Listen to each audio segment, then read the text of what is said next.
우리는 살아가며 수없이 많은 두려움을 마주합니다. 그 중에서도 가장 깊고 가장 말하기 어려운 두려움이 있습니다. 바로 죽음입니다. 젊을 때는 멀게만 느껴지던 죽음이 어느 순간부터는 내 주변 사람들의 이야기가 되고 때로는 내 안에서 조용히 속삭이는 불안이 되지요. 나는 언제까지 살 수 있을까? 죽음 이후에는 무엇이 있을까? 이 질문 앞에서 우리는 작아지고 외로워집니다. 하지만 스토아 철학자들은 이 두려움을 정면으로 바라보았습니다. 그들은 말합니다. 죽음을 두려워하지 말라. 오히려 그것이 삶을 온전히 살게 하는 스승이다. 오늘 우리는 스토아 철학자들의 목소리를 따라 죽음을 이해하고 그 속에서 평온을 찾는 여정을 함께 떠나보겠습니다. 죽음을 두려워하는 것은 자연스러운 일이다. 로마의 철학자 세네카는 이렇게 썼습니다. 죽음을 두려워하는 것은 인간이기 때문이다. 그러나 죽음을 이해하려는 것은 철학자가 되는 것이다. 40대와 50대, 우리에게 죽음은 더 이상 추상적인 개념이 아닙니다. 친구의 부고 소식, 부모님의 병상, 몸의 변화 속에서 죽음은 조용히 다가옵니다. 이 시기에는 불안이 커집니다. 내가 사라진 뒤 가족은 어떻게 될까? 지금껏 쌓아온 삶은 허무한 것이었을까? 하지만 스토아 철학자들은 말합니다. 이 불안은 잘못된 것이 아니라 자연스러운 감정이라고. 중요한 것은 두려움에 머무르지 않고 그 두려움을 이해하려는 용기를 갖는 것입니다. 에픽테토스는 이렇게 말했습니다. 두려움은 우리가 통제할 수 없는 것을 붙잡으려 할 때 생긴다. 우리는 죽음을 통제할 수 없습니다. 하지만 죽음에 대한 태도는 선택할 수 있습니다. 그리고 그 태도가 바로 평온으로 가는 첫걸음입니다. 스토아 철학의 핵심 통제할 수 있는 것과 없는 것을 구분하라. 스토아 철학의 가장 중요한 가르침은 단순합니다. 통제할 수 있는 것과 통제할 수 없는 것을 구분하라. 에픽테토스는 이렇게 말합니다. 우리의 고통은 사물 그 자체에서 오는 것이 아니라 그것에 대한 우리의 생각에서 비롯된다. 죽음 그 자체는 자연의 한 과정입니다. 우리가 태어나 숨 쉬는 것처럼 죽음 또한 생명의 흐름 속에 포함된 한 조각입니다. 하지만 우리는 그것을 끝이라 부르고 두려움으로 감싸버립니다. 스토아 철학은 말합니다. 죽음을 통제할 수 없는 것으로 인정하라. 그 대신 지금 이 순간 어떻게 살아갈 것인가에 집중하라. 죽음을 두려워하는 대신 지금 주어진 시간을 낭비하는 것을 부끄러워하라. 죽음은 먼 미래의 사건이 아니라 지금 이 순간을 의미 있게 만드는 거울입니다. 죽음이 아니라 삶의 낭비가 우리를 약하게 만듭니다. 그러니 매일 아침 이렇게 자신에게 말해보세요. 오늘이 마지막이라면 나는 무엇을 할까? 이 질문은 죽음의 그림자를 희미하게 만들고 삶의 빛을 조금 더 선명하게 비춥니다. 죽음은 사라짐이 아니라 자연으로의 귀환이다. 로마 황제이자 철학자 마르쿠스 아우렐리우스는 명상록에서 이렇게 썼습니다. 죽음은 단지 변형일 뿐이다. 불이 연기에 스며들 듯 우리는 자연으로 돌아간다. 죽음을 끝으로 보는 시선은 인간적인 시선입니다. 하지만 죽음을 변화로 본다면 그것은 두려움이 아닌 자연의 순환이 됩니다. 봄에 꽃이 지고 여름에 잎이 마르고 가을에 낙엽이 떨어져도 그것은 사라지는 것이 아니라 다음 생의 씨앗이 되기 위한 과정입니다. 우리의 몸 또한 마음 또한 우주 속의 작은 조각일 뿐입니다. 그리고 그 조각은 다시 자연으로 돌아가 새로운 형태로 존재하게 됩니다. 철학자 세네카는 이렇게 말합니다. 우리는 잠시 빌려 쓰는 존재일 뿐이다. 자연은 우리를 맡겼다가 다시 데려간다. 이 생각을 품으면 죽음은 더 이상 적이 아닙니다. 그저 돌아감이며 완성의 한 형태입니다. 죽음을 이해하는 것은 단지 죽음을 받아들이는 일이 아닙니다. 그것은 지금 이 삶을 더 진실하게 살아가는 방법을 배우는 일입니다. 철학자 세네카는 또한 이렇게 말했습니다. 삶의 길이를 걱정하지 말고 그 깊이를 생각하라. 4050에 우리는 이미 많은 일을 겪었습니다. 성공과 실패, 사랑과 이별, 탄생과 상실. 이제는 얼마나 더 살 것인가 보다 어떻게 남은 날을 살 것인가를 생각해야 할 때입니다. 스토아 철학은 말합니다. 지금 이 순간의 나를 완성하라. 남은 시간의 길이가 아니라 그 시간 속에서 내가 얼마나 평온하게 존재하는가가 중요합니다. 마르쿠스 아우렐리우스는 이렇게 다짐했습니다. 오늘이 마지막 날이라도 나는 의연할 것이다. 내가 할 수 있는 선을 다하고 내가 사랑하는 이들에게 진심을 다할 것이다. 죽음 앞에서 우리가 할 수 있는 가장 용기 있는 선택은 지금 이 순간을 온전히 사는 것입니다. 그렇게 살아온 삶 앞에서 죽음은 더 이상 두려움이 아니라 삶의 마지막 문장일 뿐입니다. 우리도 그렇게 말할 수 있다면 죽음은 더 이상 두려움이 아니라 삶의 마지막 문장일 뿐입니다. 죽음에 대한 두려움은 어느 날 예고 없이 찾아옵니다. 밤이 깊어 혼자 누워있을 때 문득 가슴이 조여오며 나는 언젠가 사라진다는 생각이 들 때 그 두려움은 파도처럼 밀려오죠. 하지만 그 순간 우리는 선택할 수 있습니다. 그 두려움에 휩쓸릴 것인가 혹은 그 파도를 바라보며 호흡할 것인가. 지금부터 소개할 명상과 사유의 방법은 스토아 철학자들이 실제로 실천했던 마음의 훈련법입니다. 죽음의 공포를 이기려는 싸움이 아니라 그 두려움과 함께 숨쉬는 연습입니다. 죽음을 바라보는 명상 메멘토 모리. 스토아 철학자들은 하루의 시작과 끝마다 이렇게 되뇌었습니다. 메멘토 모리 너는 반드시 죽는다는 것을 기억하라. 이 말은 절망의 문장이 아니라 삶을 깨어있게 하는 문장입니다. 조용한 공간에 앉아 눈을 감습니다. 호흡을 천천히 들이마시고 내쉽니다. 그리고 마음속으로 이렇게 말해보세요. 나는 언젠가 죽을 것이다. 하지만 오늘은 살아있다. 숨이 들어오고 나가는 그 단순한 흐름에 집중해보세요. 죽음이란 숨이 멈추는 것이고 지금 이 순간의 숨결은 바로 삶의 증거입니다. 이 짧은 명상을 매일 아침 혹은 밤에 5분만 해보세요. 죽음은 점점 두려움이 아닌 삶을 일깨우는 존재로 다가옵니다. 세네카는 말했습니다. 죽음은 우리를 삶에 집중하게 만든다. 그것이 죽음이 가진 가장 위대한 선물이다. 자연의 일부로 돌아가는 상상 코스모스 명상. 마르쿠스 아우렐리우스는 죽음을 이렇게 표현했습니다. 너는 우주의 한 조각이다. 바다가 파도를 삼키듯 우주는 너를 다시 품을 것이다. 죽음이 두려운 이유 중 하나는 사라지는 나라는 생각 때문입니다. 하지만 사라지는 것이 아니라 돌아간다고 생각해 보세요. 눈을 감고 자신을 우주의 일부로 상상합니다.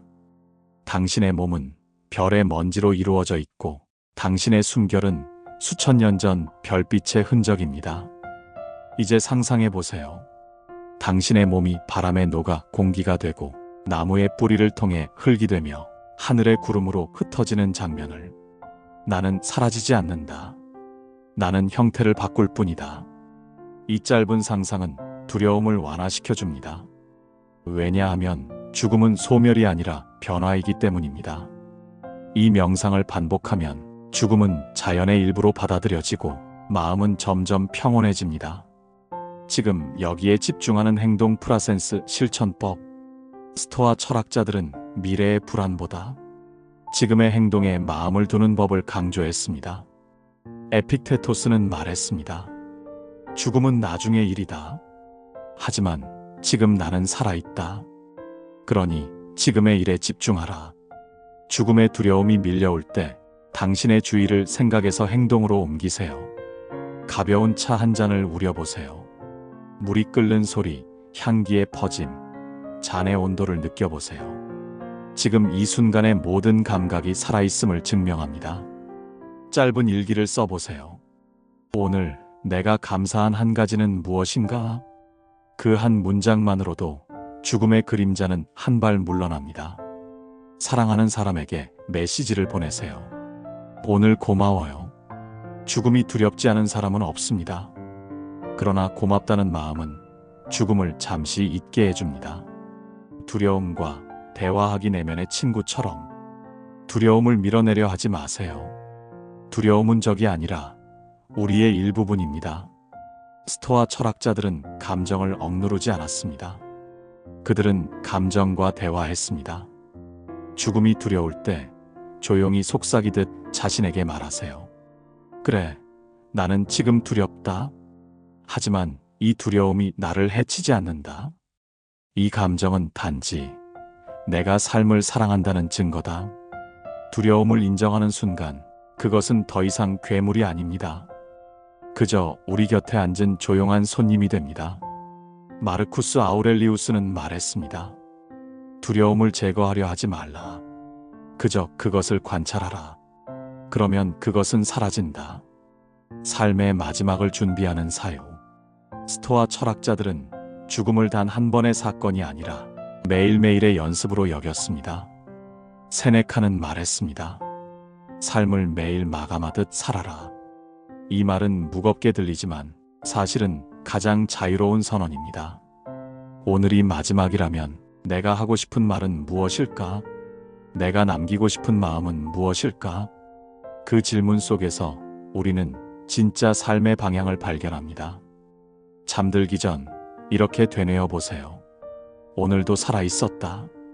나는 누군가를 사랑했고 작은 기쁨을 느꼈다.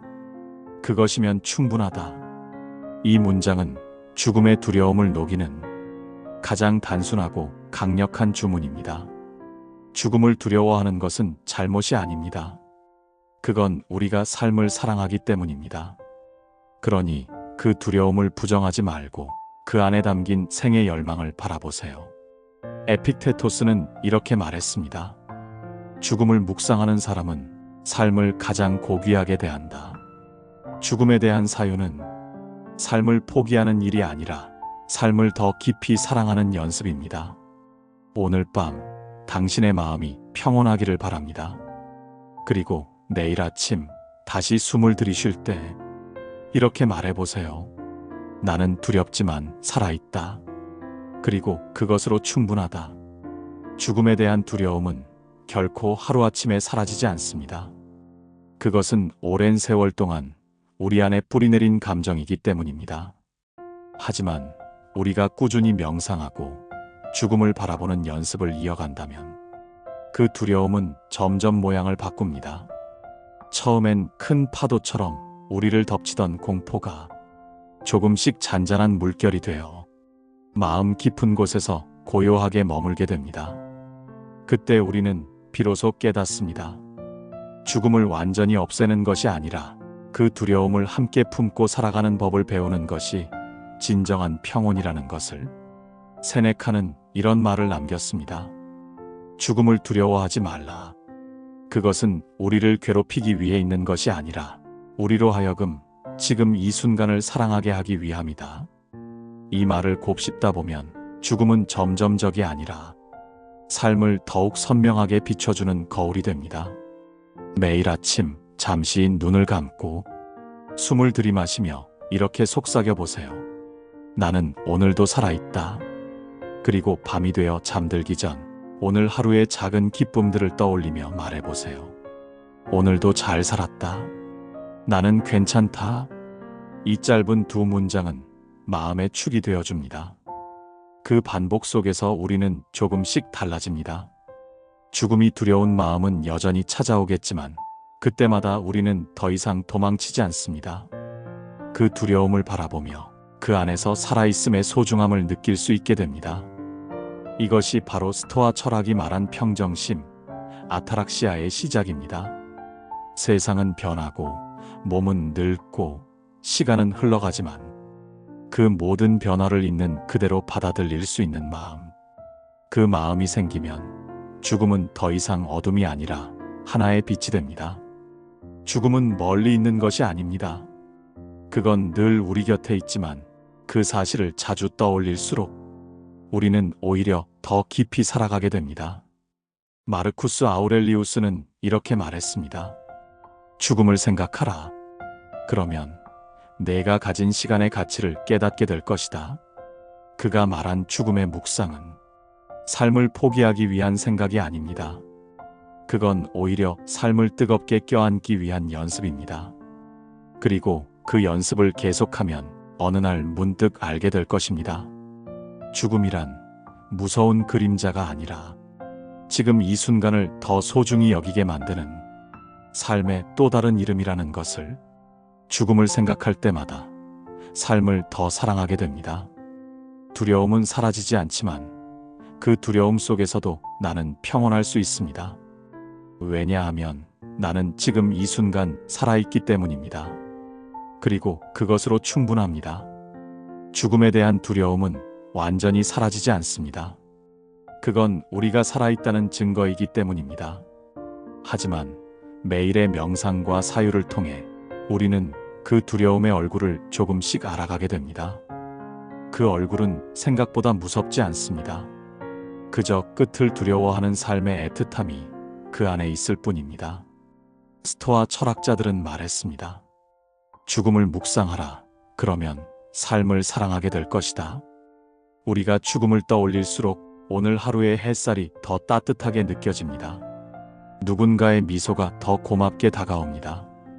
그리고 작은 일상 속에서도 살아있음의 의미를 찾게 됩니다. 죽음이 삶의 반대라면 두려움은 사랑의 또 다른 표현입니다. 삶을 사랑하기에 우리는 두렵고, 그 두려움을 이해하기에 우리는 조금 더 인간답게 살아갑니다. 이제 죽음을 두려워하지 않으려 애쓰지 마세요. 그저 그 두려움이 찾아올 때 조용히 숨을 들이쉬고 내쉬며 이렇게 말해보세요. 그래, 나는 언젠가 사라질 것이다. 하지만 지금 나는 살아있다. 이 한 문장은 어둠 속에서도 우리를 다시 현실로 데려옵니다. 그리고 그 현실은 결코 차갑지 않습니다. 그곳에는 지금의 나 사랑하는 사람들, 그리고 여전히 흐르는 시간의 온기가 있습니다. 삶은 유한하기에 아름답습니다. 그 유한함을 자각할 때 우리는 비로소 충만한 삶의 순간을 맞이하게 됩니다. 죽음을 두려워하는 대신 그것을 삶의 동반자로 받아들일 때 우리는 비로소 진정한 자유를 경험하게 됩니다. 그리고 그 자유 속에서 매 순간이 선물이 됩니다. 스토아 철학자들이 우리에게 남긴 가장 큰 선물은 죽음을 이기는 법이 아니라 죽음과 함께 사는 법입니다. 그들은 죽음을 부정하지 않았고 회피하지도 않았습니다. 다만 그것을 자연의 일부로 받아들이고 그 앞에서도 흔들리지 않는 마음을 키웠습니다. 오늘 우리가 나눈 이야기들, 메멘토 모리의 명상, 코스모스 명상, 그리고 지금 여기에 집중하는 실천, 이 모든 것은 결국 하나의 메시지로 귀결됩니다. 죽음은 끝이 아니라 삶을 더 깊이 살게 하는 스승이다. 당신이 오늘 밤 잠들기 전, 혹은 내일 아침 눈을 뜰 때 이 문장을 떠올려 보세요. 나는 언젠가 죽을 것이다. 하지만 지금 나는 살아있다. 그 순간 두려움은 조금 옅어지고 평온이 당신의 가슴에 자리 잡을 것입니다. 오늘도 당신은 충분히 잘 살아왔습니다. 걱정과 불안, 두려움 속에서도 당신은 여전히 걸음을 멈추지 않았습니다. 그러니 지금 이 순간 자신에게 이렇게 말해보세요. 나는 괜찮다. 나는 두렵지만 살아있다. 그리고 그것으로 충분하다. 이 문장은 당신의 마음을 지켜줄 작은 등불이 될 것입니다. 철학 클래스였습니다. 오늘의 당신이 내일의 당신에게 작은 평온으로 남기를 바랍니다. 지금까지 철학 클래스였습니다. 구독과 좋아요 해주시면 더욱 많은 인생 철학 이야기를 접하실 수 있습니다.